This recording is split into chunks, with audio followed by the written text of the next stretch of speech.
I'm living proof that you can go from heartbreak to healing to total transformation. My divorce in 2020 led me to meditation and to the understanding that your greatest transformation begins with one thing: understanding yourself. Not just your human self, your divine self too. Because when you live only from the human lens, life feels like an obstacle course. But when you align with the divine in you, life becomes a colorful path, guided, adventurous, and deeply aligned. I'm Charu, and this podcast is your invitation to begin that journey. So let's begin. What if the discomfort and pain you experience in your body is not just physical, but a message from your body asking to be heard? You've been doing the inner work, but your body is still sending distress signals and you don't know what to do about it. Today, we're exploring a powerful body-first approach to healing with Victoria Salomon, clinical massage therapist, biomechanical specialist, and honestly, she has many certifications. She is the founder of the Ixchel System, named after the Mayan goddess of healing. This method blends biomechanics, nervous system regulation, and emotional integration, starting from the ground up, literally with your feet. If you've ever felt like your body is working against your spiritual or emotional growth, this conversation will show you how to bring your body back into alignment with your purpose. So, without a delay, let's dive in. What if your feet held the secret, the key to unlocking your body's wisdom? Today on Your Colorful Path, I am joined by Victoria Salomon, the founder of Ixchel System. It's pronounced Ixchel, and this is an intuitive body-based approach that weaves together energy, embodiment, and deep healing. We talk about pain that we sometimes feel in the body that we have no answers for, no solutions for, the transformation that we seek in all our healings, and yet some pieces of that puzzle remain mysterious. And Victoria will help us really determine what it means to live a life that is led by the intelligence of the body. And I am super excited to lead you into this wonderful chat with Victoria. Victoria, welcome to Your Colorful Path with Charu. Thank you, Charu. It's such a pleasure to be here. It really is. Thank you for having me. Amazing. We have chatted offline, and I had personally delved into this topic because of the varying aches and pains that come up in the body. And, you know, as a meditator who meditates a lot and knows that energy is super important, energy is creating the field is manifesting the body, I understand all of those. But where I sometimes find myself lost is I don't know how to embody all these beautiful experiences that happen in meditation and to really live from that place. And so when I reached out to you and talked about some of the aches and pains in my body, and you said that, you know, the feet are extremely important and we often overlook our feet, but our feet are literally how we move through our life. It was a deeply moving sentence because I had never thought about my feet that way. And so I would love for you to start from there. Why are the feet so important in your work? And what do they reveal energetically and structurally about us? Okay, so they are not just feet.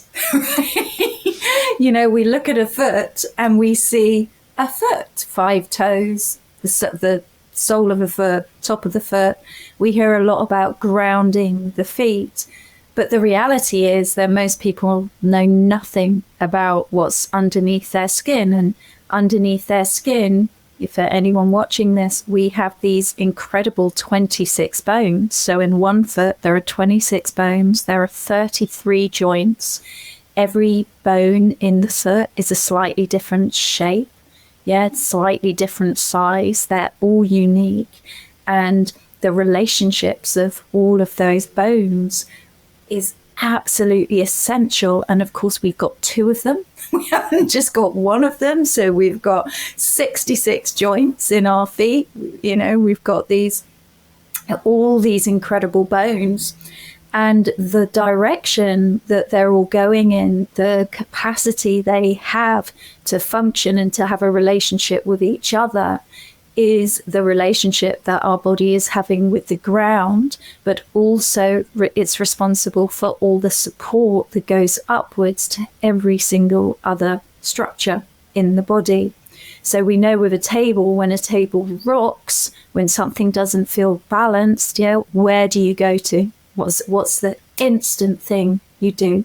You don't spend lots of time trying to keep everything still on top of the table, which is really, when we're looking at most ways of working with the body, be they kind of alternative or medical, everyone goes straight to where the, disheveled feeling is.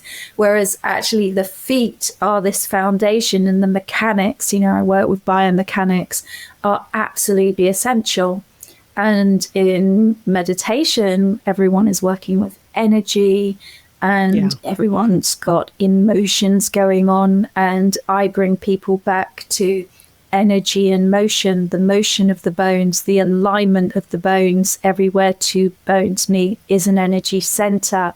So there's this absolutely extraordinary, magical experience that when you start to understand, and to me, understanding is literally the way we stand. True understanding, when you stand correctly, what from underneath you, that is true understanding. And so that more parasympathetic animal part of our body, everyone is so busy, if you were talking about meditation, trying to regulate themselves, trying to create coherence. But the understanding starts in the miraculous articulation of the bones and the joints in the feet. Yeah, beautiful. I love that. Yeah, it brings me to something you had shared with me in our previous chat about grounding as well, which conceptually I knew what grounding is.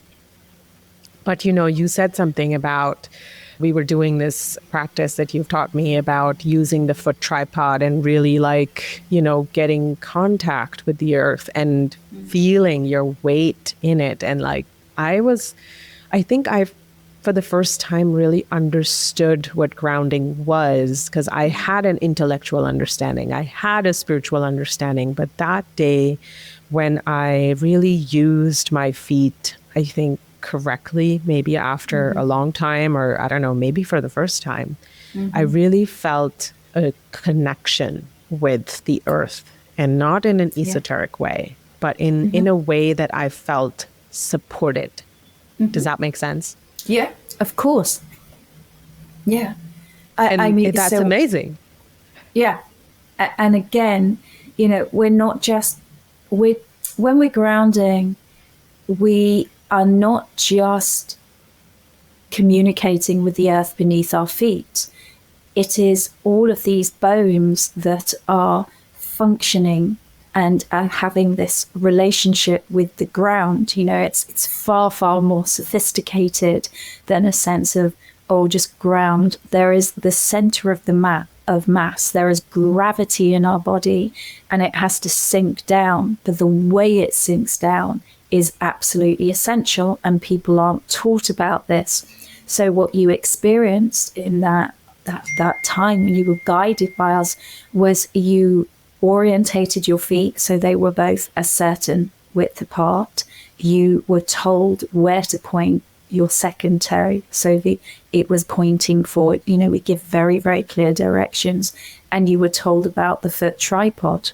So you began to have a sense of 3 points in your feet that are like a tripod, just in front of the big toe of the first metatarsal head, just in front of the little toe, the fifth metatarsal head, and also the outside of the heel. I mean, obviously, we always get people to do a slow-mo video of how they walk. And for yourself, you were a classic example. You didn't use your heels correctly. You didn't have the orientation. So when we set you up correctly with the mechanics, and I can only liken it to a car, you can put all the best fuel into a car, which in a way meditation is, it's really putting in good fuel, good energy.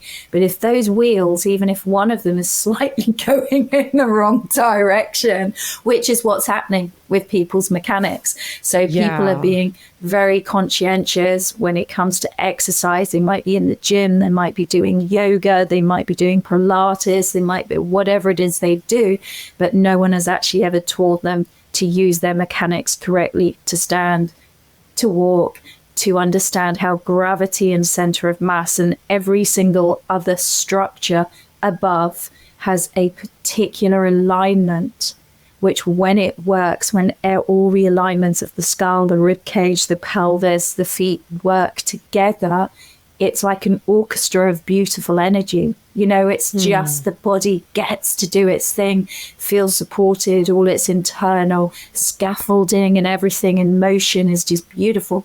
Or the whole thing is utterly fused and nothing is having a good relationship with anything else. And so the center of mass is just crushing down. We have compression, we have distortion, we have pain. Like physically, we have emotional instability. Yeah. So you felt the inner guidance system was finally aligned. Yeah, I did. Oh, I have so many more questions for you, but let's start with this one. So tell me from your experience, you said one situation is that everything is fused together in your joints and your bones are just not doing the thing that they're born to do. And the other part is where everything is working in this perfect alignment with each other, the pelvis, with the rib cage, with the feet, and all of that. So how does the first part manifest where everything is fused together? What are some signs if somebody's listening and checking in? Like, what could they check in their body if they feel this way? Then maybe it could be a sign that your chronic pain that I feel like sometimes doctors just say, oh, this is just like your life. I wonder if you have an opinion on it, that some of these issues may actually be coming from this structural misalignment. Well, I'm going to say all issues come from structural misalignment. Really? All issues, right? Yeah, because every system in the body is dependent on these extraordinary, here's a pelvis. I've always got these extraordinary containers. So if you think even a pelvis inside here, you've got your reproductive system, digestive system, other systems, nervous system, and so if this is all not working and it's all over the place, those systems cannot function correctly. If they are aligned, and you'll just see all the other systems will start working together and having a really stable relationship with each other. It's that simple. But what's not so simple is your main question there, which is the why. And there is no one reason. So it could be that at some point, it could be the way you were born. Even that could have been a traumatic experience, the way you were in the womb. More than that, it could be, we know that in our cells, we have all this DNA. There's lots of research on epigenetics. So some postures and alignments are actually inherited.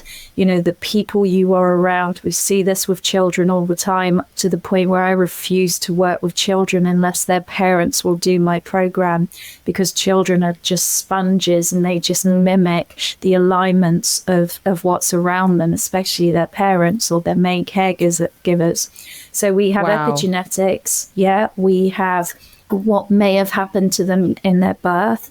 We have then every single experience a body has, whether it's twisting your ankle or sitting at a desk too much or whatever it is you do, impacts your alignment and your structure. We go out of alignment a lot, but the question is, do we have, which most people do have, this physiological amnesia? So there's no idea of how to bring yourself back into alignment.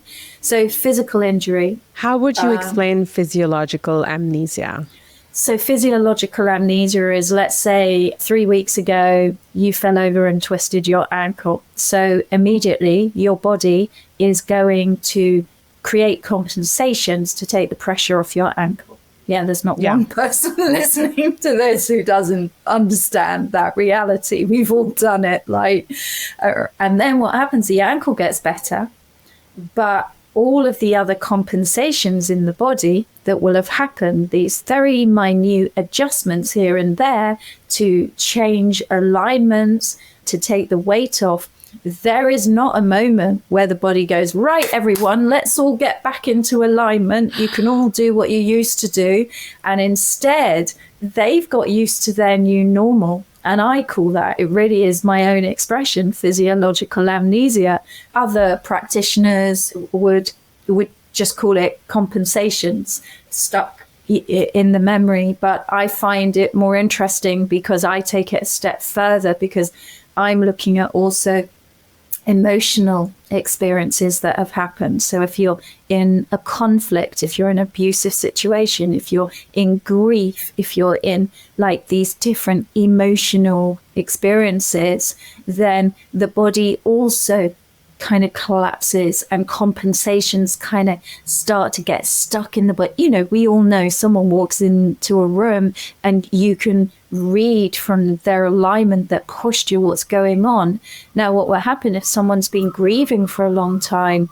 They may start to come out of the grief, but you will usually, unless they do something quite dramatic, see that structural imprint stay in their body. You know, if someone's very angry, if someone's very, you know, you may not even be aware of it. I mean, I read it, I'm a laser, you know, so again, the body, every joint in the body, well, not every joint, because the knees and the elbows and a few others don't, they move just in two directions maybe, but the majority of joints are designed to move in what we call sagittal plane, which is backwards and forwards, in frontal plane, which is up and down, sideways like a seesaw, and in transverse plane, which is to rotate. Mm-hmm. And what happens is that the body, due to these experiences, be they physical or emotional trauma, or just what's going on around you that you get used to, or repetitive strains because of habits, be it work, be it staring at your phone, be it whatever, the joints stop moving in 3D. And they might just move in 2D in some of them. So some of them won't move enough, which means somewhere else in the body is going to have to move too much. And all of this imbalance begins. If we bring it to meditators and people who work with energy, or you know, dare I say it, all the yogis, and dare I say it even more, all the breath workers, what we have is we have a lot of repetitive movements which are not listening to the articulation of the joints, and the joints with all of those presentations are usually getting a really, really tricky time, with some with too much pressure and some without. So the physiological amnesia is that people have no concept whatsoever of what their joints are doing underneath all that connective tissue and muscular system. They just don't know. Yeah, very interesting. I want to take a step back to something you said in the middle, and I'm really interested in that, about the effect of an emotional event in your life. And I want to, is there a pattern to those? Like 100%, yeah. Like, can you give us some examples of, like, if you are going through a relationship breakdown, or if you're going through, I don't know, if you have gut issues, it could actually be this. Like, let's get into that, because I think that is really fascinating. So here we have a pelvis. So everything with emotion, you've got your pelvis, you've got your spine. It's some people listening to this, I'm sure, will have heard of colovagal theory. Everyone will be aware of the nervous system. Some people will have, be thinking more about the chakra system. But the reality is that your pelvis is kind of your base of support in terms of how we look at your the main part of your body. But I would always say, no, it's not your main base of support. Your main base of support is your feet, and your pelvis is dependent on what your feet are doing. But for the sake of when we're looking at conflict, so life threat, if we're in conflict, first of all, let's say we're in danger. So we go into our fight or flight system. So the fight or flight system is really sitting in the spine. It's impacting the rib cage. You know, people will like either contract or they'll run. We know the whole fight or flight, and they'll be able to mobilize for a while. But if that doesn't work, you know, there's only a certain amount of adrenaline to do that fight or run or whatever. Then we move into the cortisol effect, which is happening more in the gut and the abdominal area.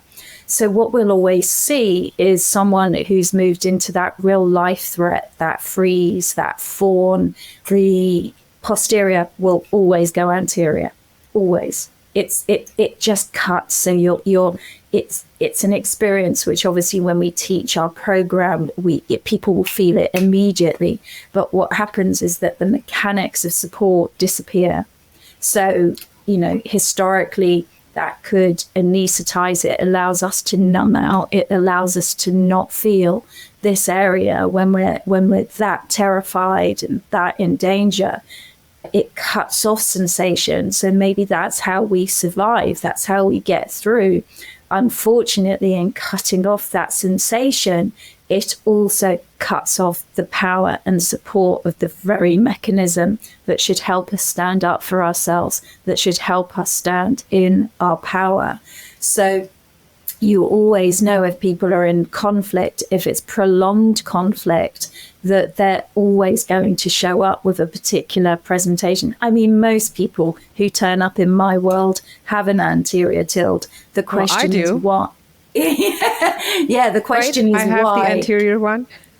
Anterior is when the tailbone, instead of going back downwards, is going kind of like it's going you're backwards. Extending it. So, this is a lovely model because you can see, and also what most people do, you can see this. So anyone who says, oh, I've got SI joint problems, you can see how that is meant to move separately. There's base of support, but also what will happen is for most people, it's doing that. So when we walk, for example, the pelvis, can you see that is actually meant to be able to move into, one leg forward, one leg back. But what's happening with so many people once they're anesthetized is that this whole thing, it just doesn't work correctly. None of this functions, which is really interesting if we think about meditation, because the whole Kundalini experience really does, from what I look at with biomechanics, it requires this kind of opposition and movement when you think of the spiraling. So that takes us to a whole other world.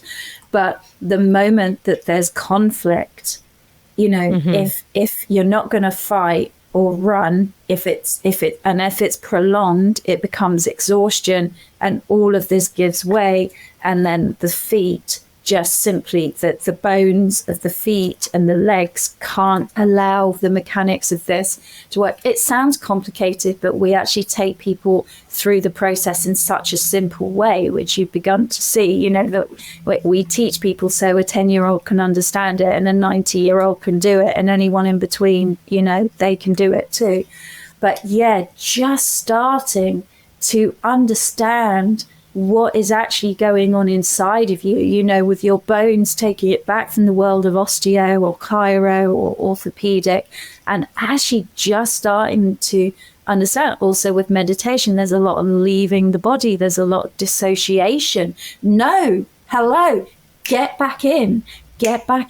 Learn your bones, learn what the structures are. You want support, you want good relationships. It starts in your body. Good support starts with your bones. Good relationships start with the relationships that different parts of you are having. People are bypassing their bodies because they've been handed to the medical world, or people think they need to do lots of yoga or lots of this, and all of that stuff is beautiful for what it is, but it's not teaching a human about how their actual body functions in terms of, you know, these incredible bones that will outlive us. You know, I always say to people, your bones will outlive your thinking mind and beating heart. Learn how to use them, because they're going to hang around a lot longer. Yeah, that's true.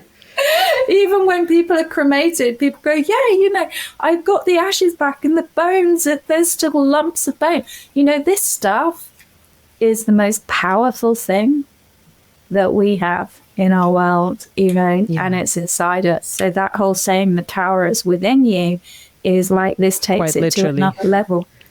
This is the power. This is the power.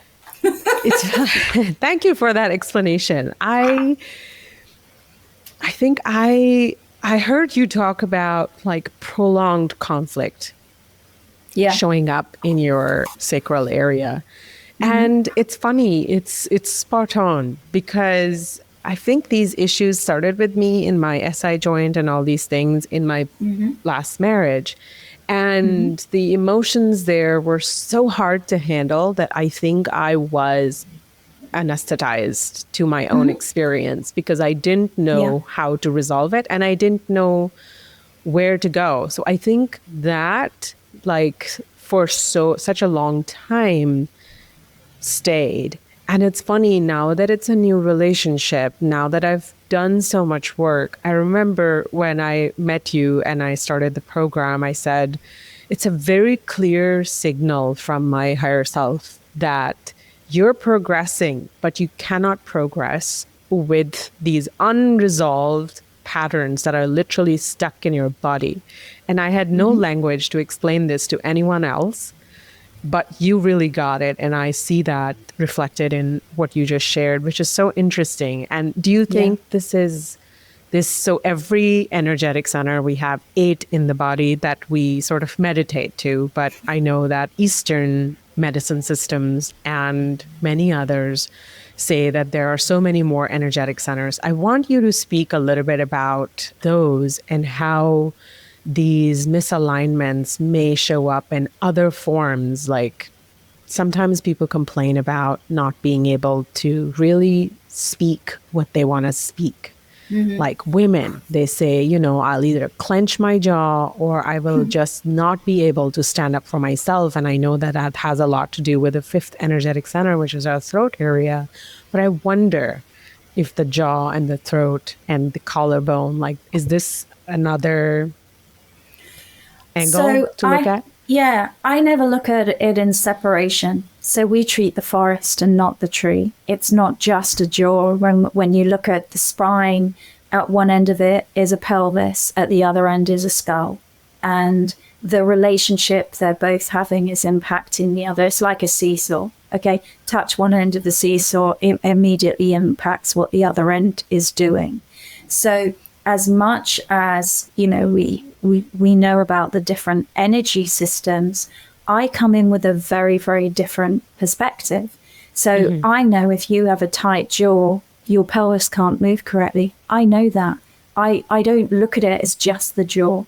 I know that when someone's walking in a particular way and with their feet, it's telling me what their jaw will be doing. I don't look at separation. I look at how everything is impacting everything else from a biomechanical perspective. Now, living in our body is a lifelong journey, and I certainly wouldn't say I've mastered it. What I would say is I have tools that help me realign all the time to keep energy on the move. So if we're talking about a tight jaw, what we know is that mechanically something's just sticking. So therefore, we always would bring in a contrast to that. We would consciously get someone to move their jaw in 3D and start to just become aware of different things they can do with the area, which then, of course, is going to shake up what the energy in the area is doing. But we would never, ever start with the upper body, because you have to start with the ground. So whatever is going on in the jaw, in the neck, in the shoulders, it's irrelevant until you've got the mechanics and foundation from the feet up to support, because no one can speak their truth when they're unstable and feel confident and be heard. Whereas when you have this extraordinary power of standing on your own 2 feet correctly, getting the pelvis to be aligned, we look at psoas, we get people to switch on psoas. Very few people understand the mechanics of how to work from a biomechanic perspective to just switch psoas on.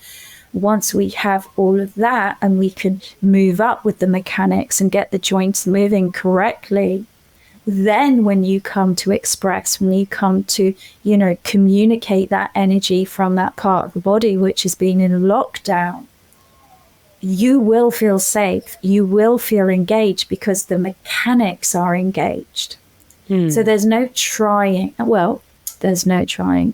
Everything when we start doing it is, that firing and wiring. There are processes. So I'm not saying things are easy, but you are set up for success. The vehicle you are in is set up to support that experience. But anything in the upper body where there's an imbalance is going to be because somewhere in the lower body there's an imbalance. Got it. It's so you're talking about a really wholesome way of looking at the whole situation. If I'm understanding it correctly, you're saying you can meditate, you can do your breath work, you can have multiple mindfulness things, you can really take care of your mind, your heart, your emotional health now. But there are old patterns that are also stuck in your body, showing up as these misalignments that need your attention. So when you actually channel that energy, when you're creating all these energetic changes, your body's also on the same path because you're also helping it in 3D to sort of take out what's unnecessary. And then it becomes a holistic system that is functioning like the car example I love that you gave of like, this could be an amazing car with very good fuel, this and that. And then there's like maybe one tire missing. What are you going to do? Can you take it anywhere? Exactly. No. Yeah. No, you can't. So again, I would say I'm going to be quite controversial and say that most people who are meditating for ages, I'm a meditator and, I meditate to create. I do not meditate because I'm in pain. I do not meditate because there's an issue with my body. I use biomechanics for that, right? I know how to reset my body. So from my perspective, people waste a lot of time like doing all that stuff to try and deal with the symptoms of having misaligned biomechanics.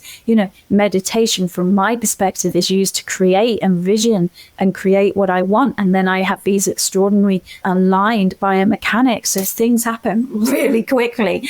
People are like, whoa, how have you done that? How did all that happen so quickly? And I'm like, I just have a really good propulsion.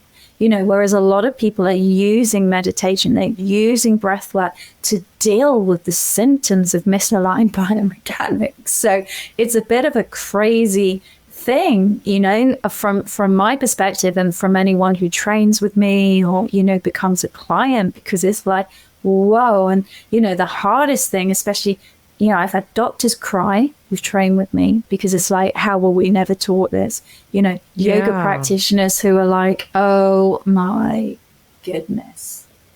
I need to rethink the whole thing. And then other people who literally aren't ready. Because when you realign, you realign and you learn to stand on your own 2 feet correctly.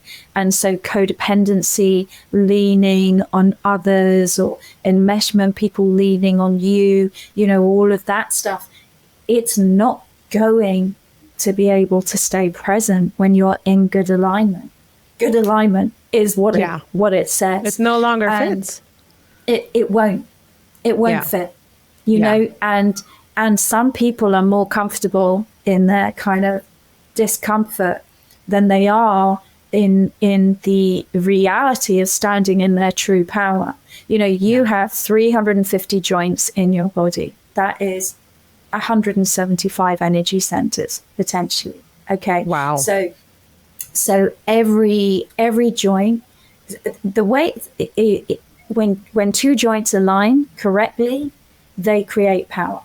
Okay, they create a mechanism. So if you think of the towel is wet, you want to wring the towel. Okay, you put your two fists on the towel. Now, if you send both of your fists in the same direction, yeah, so you're holding the towel, but you're sending the two fists, nothing's going to happen to the towel. Okay, it's just going to go backwards and forwards in space. What actually needs to happen is one fist goes in one direction and one goes in the other, and then you have this extraordinary power, this contraction, and then the waters come out. So every muscle in the body is attached to at least two joints, and the two joints need to be aligned to allow that power to happen. We have all these sections in the body where that should be happening, and for most people it's not. That some will be overused. You'll have like the equivalent of one fist above another, or the fists don't even work. It's kind of like something over there is doing that bit, something's doing that bit, and this bit isn't even moving. And the point is that when we come in with good realignment, we switch on all the power, so your body starts to self-generate power. Energy is self-generated. We're talking about piezoelectric. This really is the piezoelectric effect. You're creating compression, and then when that releases, that's like this energy. Now, when you get that right, and when you feel what's good, you will not tolerate that does not feel good anymore, in a way where you will feel okay. You also, a big one is boundaries. With biomechanics, what you're really learning is correct boundaries, and good boundaries start in the body. They start in good orientation. And so people's relationships in the outer world, from my perspective, always mimic the relationships going on inside their body, in their biomechanics. And kind of like interesting. Yeah, it is. It's like. So how would that manifest, the boundaries part? I'm so interested. Like, you have to speak about it. Like, what? Yeah. Okay. So when you've gone into the whole life threat, anterior tilt thing, and I'm not saying that the only reason people get an anterior tilt is because of that. You could have really strong guys in the gym or runners, and they're just literally moving their body in a way that, things get stuck. But sorry, ask me the question again, because I want to answer it correctly.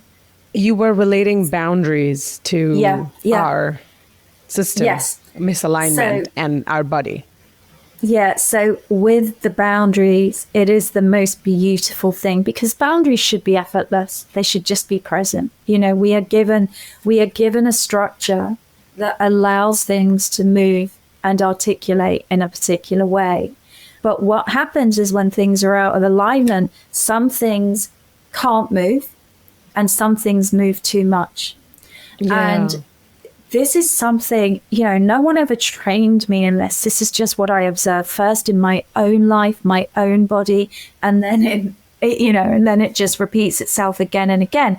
I mean, we're students of Dr. Joe Dispenza. He will always talk about, what we have in our internal environment is what will manifest in our external environment. So it's the same. So if someone is very tight in some places, very hypermobile in others, you'll see it in their life. They'll be pushing themselves too much, and then they won't have energy in other areas of their life. Or all the fibromyalgia people, all of those kinds of pathologies. These people have no boundaries. They don't even know that if you look at the biomechanical structure it going on when they put one foot in front of the other, you'll see they are boundaryless. The containers, the structures are not aligned in a way that switches, that does what I just said, that creates the switch on and the switch off. Yeah. And it's, we could do a whole thing just on this, but for example, when people walk, you can tell the helper personality, the biomechanical alignment, you can tell the perfectionist, you can tell the achiever, you can tell, the controller, you can tell the anxious. I just want to get into your brain. I know, all the biomechanic alignments. And with that, there will be like contraction and, almost an inability to move and let things in and process. There will be kind of, people where they're in so much pain because the boundaries, they're just so, that there just are not, that what you felt in your feet were boundaries, the boundaries of correct orientation. It's a combination of the two. And so in relationships, when you don't have that within you, you don't even know what that feels like. So you can't create it.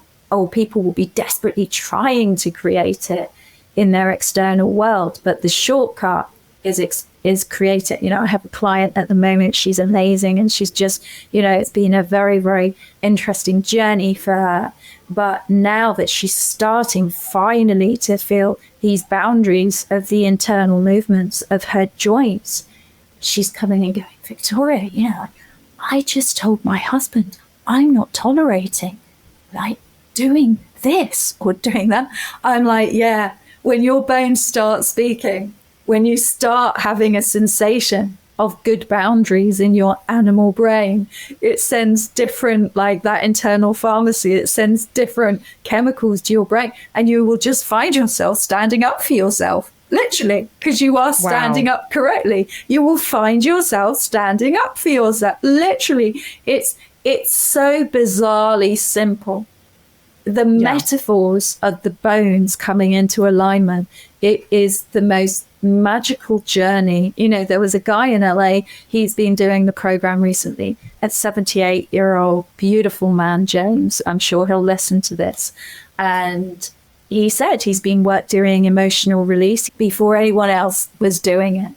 And he was in chronic physical pain, which was why he was referred to come to me, to the Ixchel System. He did this and he was just like, what are you doing here?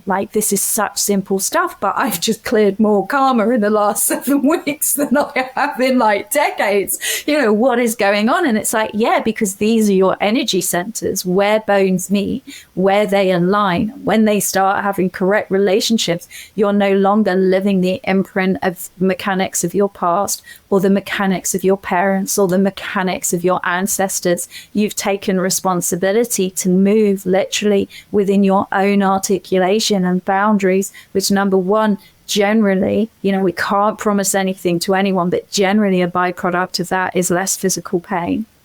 But more than that is this reorientation of how the inside of you is responding to the world. And the reality is that most of our reactions are unconscious, and movement is unconscious. We're not walking around thinking, I'm going to walk like this today, or I'm going to, it's the 93% of us that we know nothing about. Sometimes people say to me, how would you describe what you do? And I say, my job is to introduce a human to the 93% of themselves they know nothing about.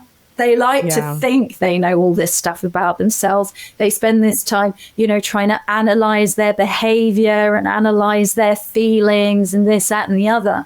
But actually what's going on is a whole other conversation between their bones, their joints. And when they just spend, sit down with that for 7 weeks and reorientate, they're going to find everything else is this multi-story, the whole thing about being in our story. But if you look at your body like a multi-story building, you just change the kind of boundaries and alignments of that. And you're going to be living a very, very different experience of being who you are, which you have to experience. I could talk all day, but you have to experience it. It's almost impossible to even know what I'm talking about, and then people want to put it in a box. Is it yoga? Is it this? No, it's none of that. It's hard to understand it. I will speak to it because I've started working with you and your team, and I have chills even when I'm talking about it. So I've done a couple of sessions, right? Mm-hmm. And in those, and I consider myself pretty aware that in that I have the tool of attention, using my attention. So if you asked me to direct it somewhere, I can do that without distraction, which is great. And so when I did the sessions, I remember when the first time I really felt like I felt my feet. And there, I told the teacher too, I had currents going up from my feet all the way up to my head on one side, on my left side. And I told her, this feels great. I'm not worried about it, but I'm so surprised. And she said, there is a connection that was missing that has been reestablished. Like, this is our birthright. And I had such an emotional release as well. Whenever my feet are now on the ground and whenever I can, I give that attention to the tripod, there's almost always an emotional release. And so it's beautiful. When you were talking, I was just thinking, I think now with Dr. Joe's work and a lot of other metaphysical teachers, a lot of physicists, we all know that our emotions really have a deep impact on us. But what I find really, really beautiful about the work that you're doing is that we can also affect it the other way. Like, this is not all doomsday that you had a heartbreak 5 years ago and now you're doomed with that SI joint and you're going to just have lower back pain and bad posture the rest of your life. If you put your attention to how it should be and you make those changes, you're saying it can actually have this beautiful effect of you actually being easily able to now step into new relationships, establish boundaries, be more loving and kind towards yourself. And it's, I think, to me, the most, and this is a lived definition of self-love that I had to learn with my own journey of heartbreak, finding meditation, understanding who I was. And so this is just a journey for me of self-love, because I want to love every part of myself into this existence. And now my attention is on my body. And to me, that is the greatest definition of love, because without this body, what am I? I'm just an energetic something floating around in the field. And I'm like, I love my body. And so I find it so beautiful that you shared with this lady the experience of being able to do something, because now you're solid in your structure and you can just go for it. We're here to play. We've been given the most extraordinary vehicle, or we could call it an orchestra. There's 3 levels of my program, which I call, now we have the 3 levels, the curriculum of you. And, the first thing you need to do is work out how to play the instruments inside you. And this is not yoga. I did a podcast recently and I said, and he agreed, he teaches Qigong, he's a real walker, all of this stuff. And I said, I truly believe that the core of yoga and Tai Chi and Qigong has been lost because everyone's trying to make it look like something. It's all like, everyone's it's all mirror muscles. It's all like these, what to me are very theatrical movements. Because the movements, when you were doing our movements correctly, you would barely see anything happening. And yet on the inside, it's like you're having a workout. It's like everything is lighting up because, we work with the hinges. So I describe it as, when you look at a door, what really moves that door is the hinge. Right? And we have these 350 hinges in our body. So the true power is in that hinge.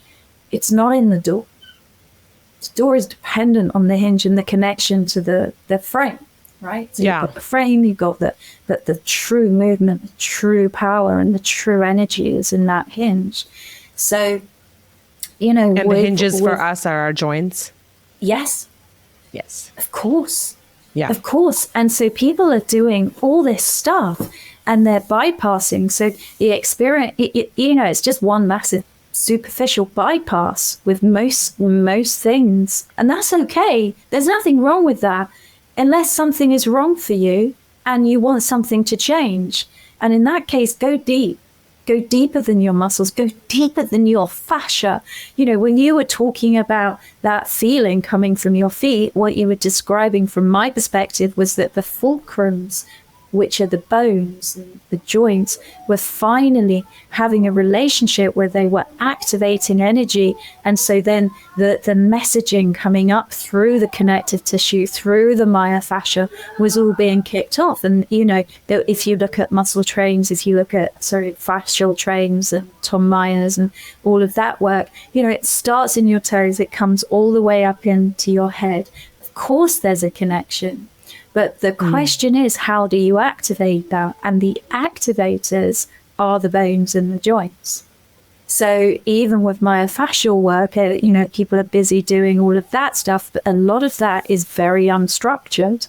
It is working, it is releasing. But the question is there a more fundamental, stronger structure underneath to give people a sense of stability, coordination, boundaries, integrity? With fascia, they talk about tensegrity, but we need the integrity of the bones and those joints and their relationship to be aligned in a way that when that energy moves, it moves in a very safe, beautifully aligned container.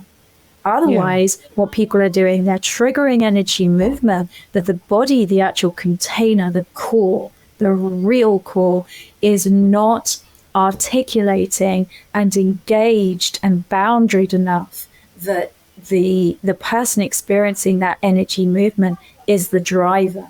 Very often they become the passenger of that. And my job is to make sure that you are always the driver of your vehicle. You are always the one controlling and able to, you know, it doesn't mean energy doesn't kick off, but it does mean that when it does, we bring you back into your bones. You are in charge of that. Do you know what I mean? It's like the Coca-Cola bottle, you just undo the lid a tiny bit at a time. It's not the champagne bottle where there's this explosion, everything's everywhere. And the bones are the levers and the directors, you know. Yeah. And I think the Ixchel system, I think, also speaks to like really taking action and really learning from your own lived experience and not getting caught in the analysis, because I do feel that that is sometimes the pitfall of having a strong meditative practice, because you can get very like, what is it? What emotion? And there's so much analysis going on that you forget the body. And what I liked about your system was, well, do it and get that feedback. Let the body speak to you instead of your mind telling you what it could be. And that, I think, is powerful. Yeah. So what I always say, people turn up and they want to tell you about everything. They want to tell you about everything. And meanwhile, I'm just watching their body, right? And their body is telling me a whole other thing to what's coming out of their mouth. So they're like this there's a complete disconnect. Yeah, like I'm not listen, I am interested and I have huge compassion for people's stories, but I don't have time for them. I'm not in the, I know that there's something else just waiting to happen. So and the story is probably keeping them away from their breakthrough. It's crazy, because I just know, I'm like, okay, listen, give me 7 weeks. And then let's see what your conversation is. Then let's see what's coming out. Let's just reorientate. Let's teach you to do it, by the way. You are the one that you're looking for. You are going to become your own practitioner. You are going to become your own osteo, your own physio. You are going to learn to self-assess yourself. No mystery here. No magic here. Let's just teach you to realign your body. And then at the end of 7 weeks, sorry, there's a big noise outside.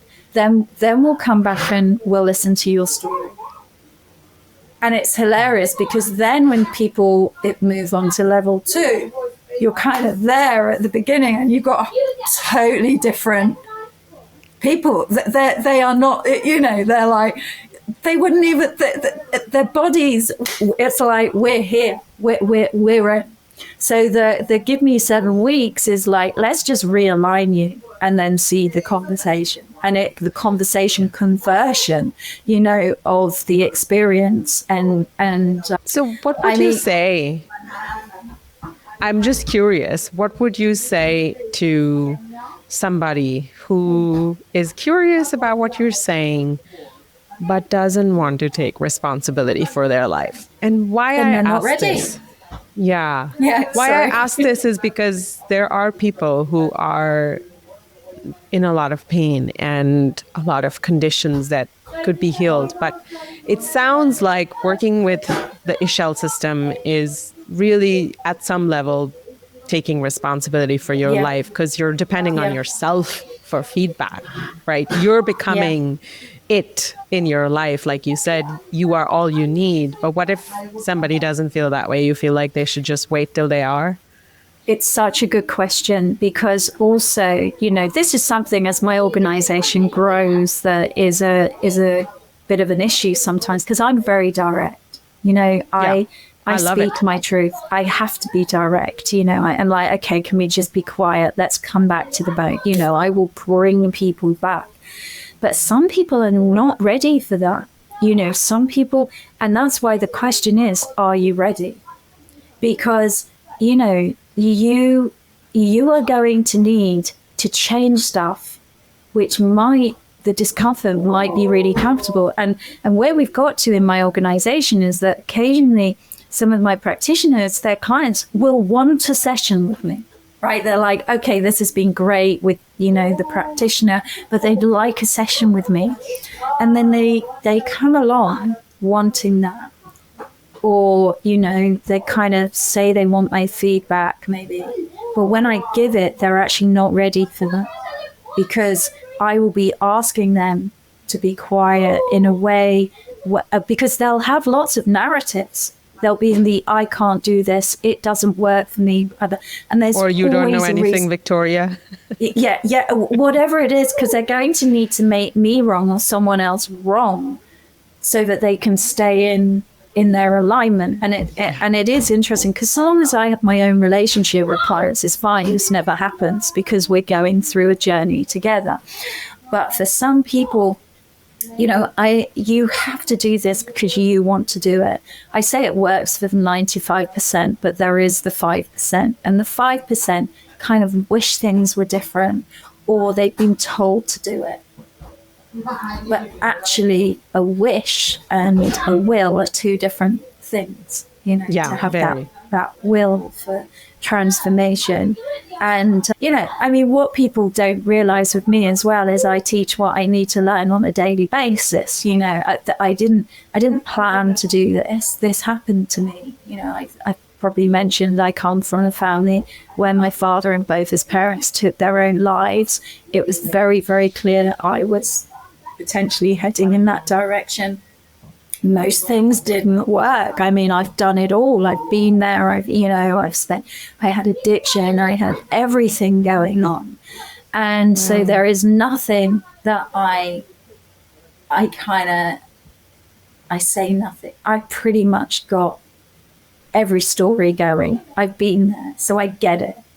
I'm like, that's where some of my directness comes from, because I know that story, and I know more than that it's just stuck. It's like the body is full of lots of stock records, and if you just come in and you reset the needles, or you just reset, then it's a different story. That's it. Yeah.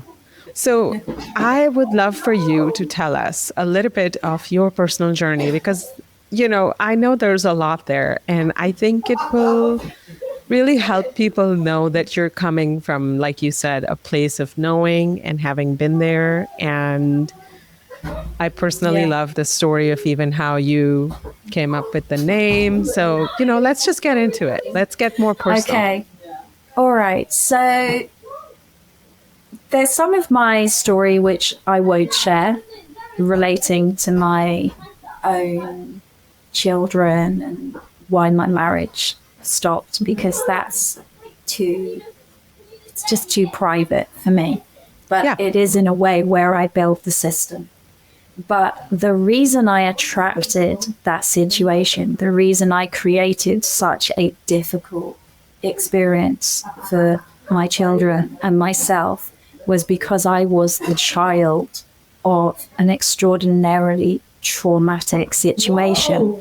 You know, my first memory pretty much was I was 4 years old. My dad was trying to kill my mum. He was a manic depressive. He was he was probably very alcoholic. Certainly he was drinking when that happened. You know, I grew up with these multiple traumas. I mean, really dramatic. He was always suicidal.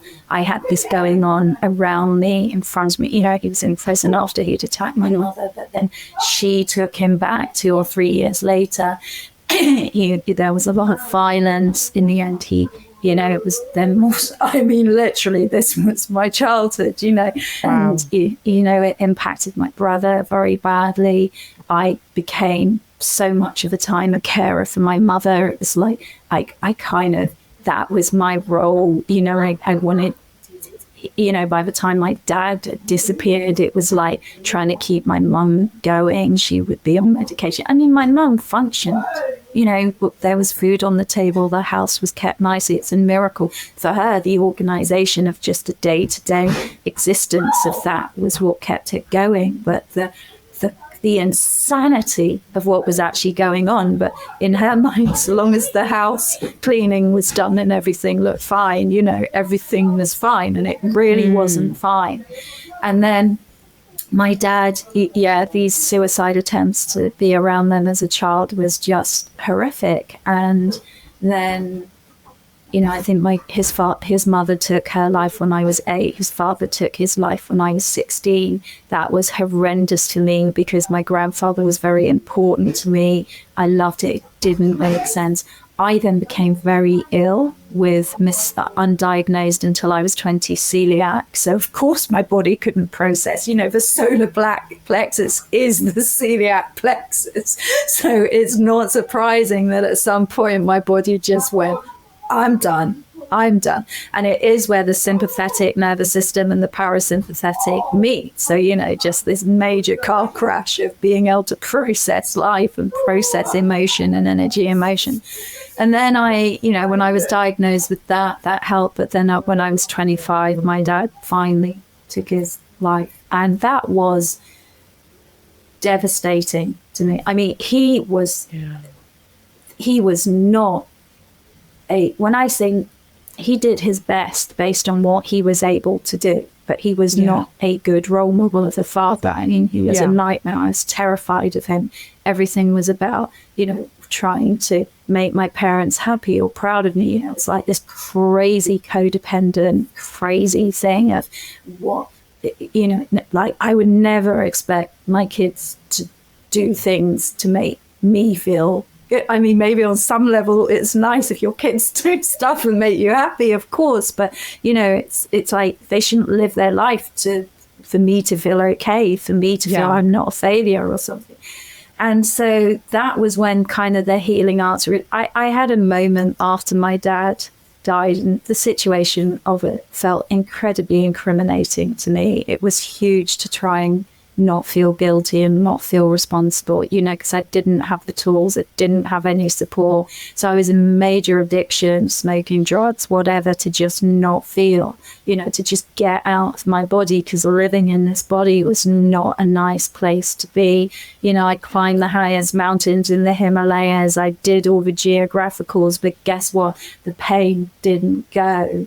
And so at some point when I came back to the UK, it was breakdown time, it was just like, and that was really the beginning of me getting into body work, getting into massage. But then, of course, you're in the bit where you think you're going to heal everyone because and you're not ready at all.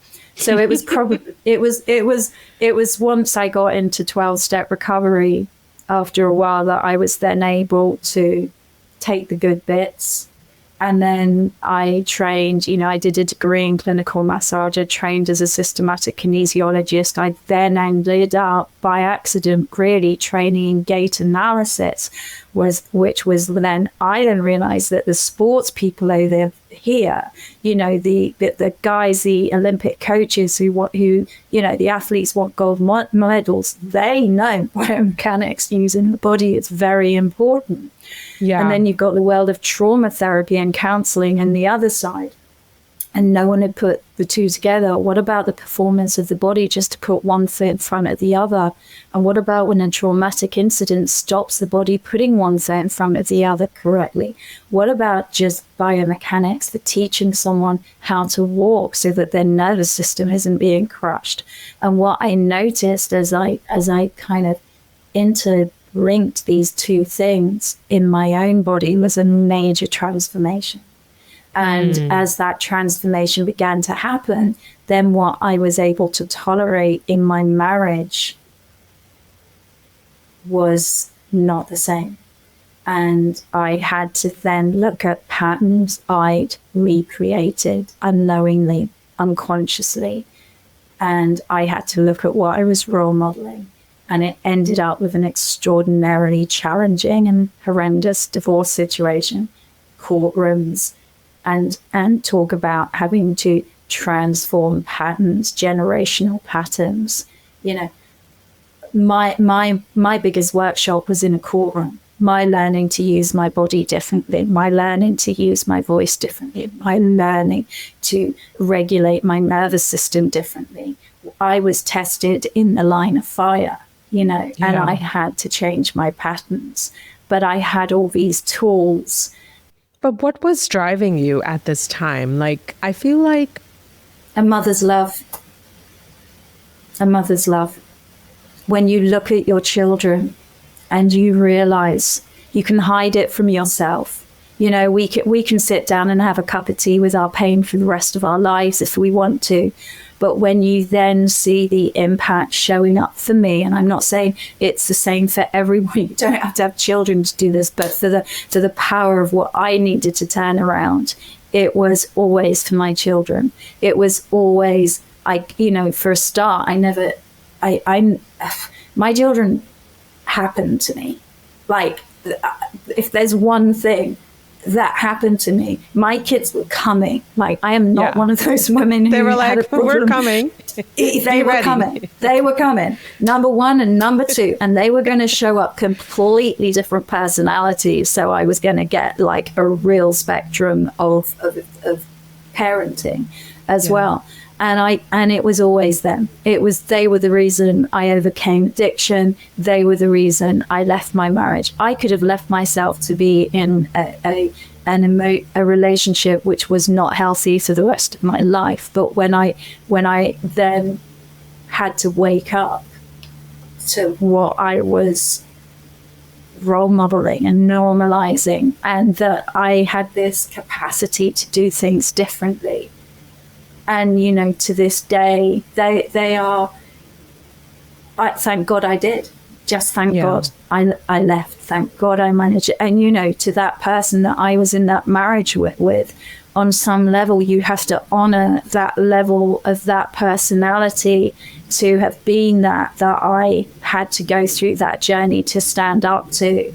And, you know, I sometimes joke that I would never have created any of this if I had not had to stand up to that behavior from that human.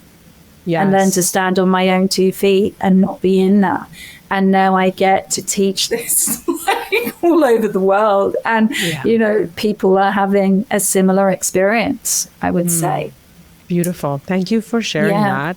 I didn't know there was so much there, and it just makes it so heartful to relate to you even more, to know where you have come from. And I think it's so powerful to realize that amidst the chaos that must have been your life at a certain point, you had the self-love or self-awareness or the love for your children, but some facet of love that just stopped you in your tracks, and you said, well, no more, enough, and I'm going to do things differently.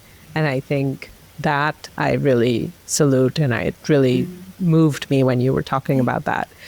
Thank you for sharing that. I would love for you to also tell us the magical, mystical, and my favorite story of how you created the system, how you named it. It's so magical to me. Okay, so Ixchel, it's crazy. It would be nearly 20 years ago now. I needed get a name for my business. I was just doing I was doing my clinical massage degree, and I was rebranding, and I was looking for names, and there was no kind of name showing up. All the domain names like back pain relief, blah blah, it was all taken. And then I had a pack of goddess cards, and I went through it, and I'd done shamanic training in my 20s, and I saw Ixchel out of all these goddesses, and she was the medicine woman in her local community. And I was like, that'll do, because at the time I had my clinic in the medical doctor clinic at 5 minutes from my home, and I felt like the medicine woman in my local community. I like that, so I took the name, but it was like, what a weird name. Like, why? Like, no one knew how to say it. No one, even I couldn't really say it. And in meditation or in messaging, I don't know what it was, I was told, you'll grow into this. You won't understand it, but you will grow into this name. And then years went by, everything happened, my children growing up. And then I went to my first Dr. Joe event in 2022. And it was amazing. It was in London. And I was like, I thought I'd only ever go to one. And then about 2 months later, I just kept going, you have to go to Cancun. You have to go to Cancun to another Joe Dispenza retreat. And I said to a friend of mine, this is really crazy. I just keep getting this message that I have to go, but I've just been to one. But I saw that actually clients had come through. I'd met people in that environment. So it kind of was working. And she said to me, Victoria, it's about time you got your feet on the ground in that part of the world. And I was like, she say that? And then I looked, and of course Joe Dispenza does so much from Cancun, and Ixchel is the medicine goddess of Cancun. Like, it's her land. It's her land. I love it. It's she her called land. You.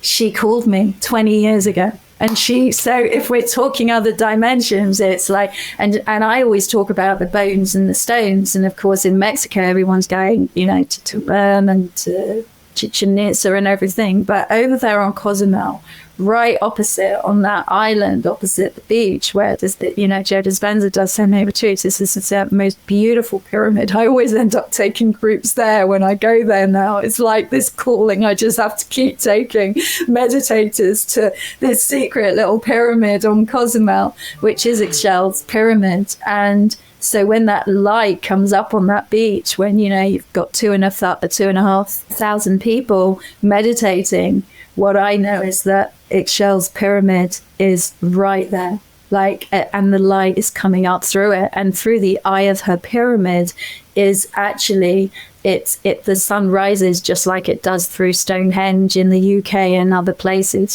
so there's this extraordinary, boots on the ground, stones in the bones, then the meditation. Sorry, I just have someone trying to get into my house. Okay.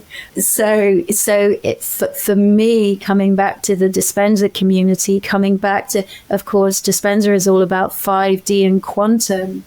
But the DNA is in the bones, and the bones in the stones. And there is, I say that our bones are our needles, right? They thread the energy. And so it is a story that continues to revolve. I now find myself, even in Dr. Joe's Inner Health Coalition with other health practitioners. And, because a lot of them are doctors, scientists, and then I'm there, waving bones around to them, going, you're doing all this research, but what about the bones? What about, and they are starting to look at structure and musculoskeletal stuff. And of course, Dr. Joe started, didn't he, with remaking his bones. Yeah. And it's a story that's just evolving. I don't, life is revealed to me one step at a time. I teach people not just posture, but gait. Within a 1 foot step, there are 6 postures. So literally putting 1 foot in front of the other is a really creative process for the body. And so I think it is magical. It is beautiful, Cherry. I was just at the 10-day in Mexico in December, and we were walking the dimensions, and I was I've been trying to build level 3 for a while, because now I've got enough practitioners teaching level 1 and 2. And literally we were doing this meditation, walking the dimensions, and suddenly all these new practices just dropped in for level 3, you know, Dr. Joe's on the beach. I'm there like with all this.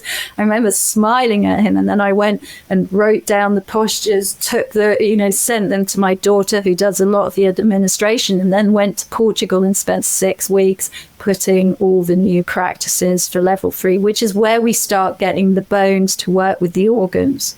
Yeah, so I'll just finish by saying level 1, we teach you how to realign every bone and joint in 3D. Level 2, we teach you then how to get all of those mechanics working in correct timing together so that when you walk, every step is the most beautiful kind of realignment and getting all the muscles to become beautiful pumps because the joints or bones are aligned. And then level 3, we bring you back in to using your bones and that alignment to beautifully get every organ in the body activated correctly. Like the bones working with it's beautiful. And it's the medicine of Ixchel. And for some reason, I'm bringing it through. And I always say who knows my job, who you were in your, I don't know, 500,000 million lifetimes. Who knows? Who anyway, knows? Yeah, I'm Isn't sure it that's interesting enough. that she has a pyramid? Because it's one of the most stable forms in the universe. Yeah. The bones and the stones, as are the bones. They are the most stable form inside you. Learn how to use it. Yeah. There we go. All right. Beautiful. I feel like we have to do another episode, which is just about energy centers, because we didn't really get into it, but I'm sure you will always happy. Say yes to coming back, because otherwise I will find you. No, I would love to. I would love to share exactly how the different structures work with the different energy centers. That would be beautiful. Yeah. We can do that sometime. I'd love to. It's very important. When I teach, I'm always explaining that to people. Yeah. Amazing. I love it. I am super excited to continue on this path. Yeah, really you're excited. On the course. Yeah. And I am really excited for a lot of people that I know I know they will find you. And I have actually not mentioned it because I wanted them to really hear it from your mouth. Okay. Thank you. So for anyone listening that wants to connect or wants to know more, how do they find you? And where do they find you? What's best? So there are different ways in, but then what I always say is get in touch with us. We have a WhatsApp group. Come visit a session, get an experience. I mean, if they're listening to this, they've now listened to this, so they've got an idea of it. People can register for our newsletter. They'll get information through that. And, you know, I've been setting up communities in different countries. So we've got, you know, someone teaching. Lauren, who you're doing it, is in New York. I'm just working with some people in California. We're in the Netherlands. We're in Ibiza. We're in Italy. We're in the UK. But you can do this from your own home. You do not need to leave your bedroom to learn our methodology. The point is that you can do it 10 minutes a day, 5 days a week over a period of 7 weeks and have a one-to-one session weekly with a practitioner. So if people are listening to this, if they're curious, just come to our community, just get in touch with us. Obviously, you put our website. Yes, they can always get in touch, send us a message, and you'll be invited to our WhatsApp community. Every Monday, we have free visitor drop-in sessions, so everyone can come in and have an experience of connecting to their bones. And just get to know us, just come see us, come join us, have an experience, and then see whether you feel the calling, you know, whether your bones start speaking and go, I want to do that. I want that. Yeah. Amazing. And we're not there to coerce anyone. You gotta feel it in your bones. As I always say, you will leave no bone unturned. Yeah. Yeah. I feel like I have a new respect for all these quotations now that are about bones and you being enough for yourself and standing on your 2 feet. Yeah, it's real. It's that real. It's that simple. Absolutely. Well, on that note, Victoria, thank you so much for coming. I've learned so much, and I am going to continue on the path and learn so much. And I wish you all the best on this Amazing, Thank you. very integrated path of bringing the spiritual and the physical and the metaphysical and all of this together in this beautiful goodness. And the clinical, it's And like clinical. clinical as well, which is crazy that it all goes together. There is no separation, actually. Yeah. All right. Thank you, Charu, for the time with you as well. It's always an honor to get to share a bit more about what we're up to. That was beautiful, wasn't it? I am actually learning now to see my body not as an obstacle, but as a sacred part of my colorful path. If you're ready to move beyond the story of pain and into alignment with your higher self in both energy and structure, then check out Victoria's work through the Ixchel System. Links are in the show notes, and you're always welcome to message me with any questions about my own experience of working with her and the Ixchel System. Please write to me at Divine Amuleto. If this episode moved something in you, please hit the follow button. Please leave a review, a star rating for us. It really matters to me to know how you feel about things. And I hope you continue to walk this colorful path with me. You can reach me anytime through Divine Amuleto, my Instagram account. That's where I share the tools, practices, and fine jewelry that supports this journey of transformation. So do check it out.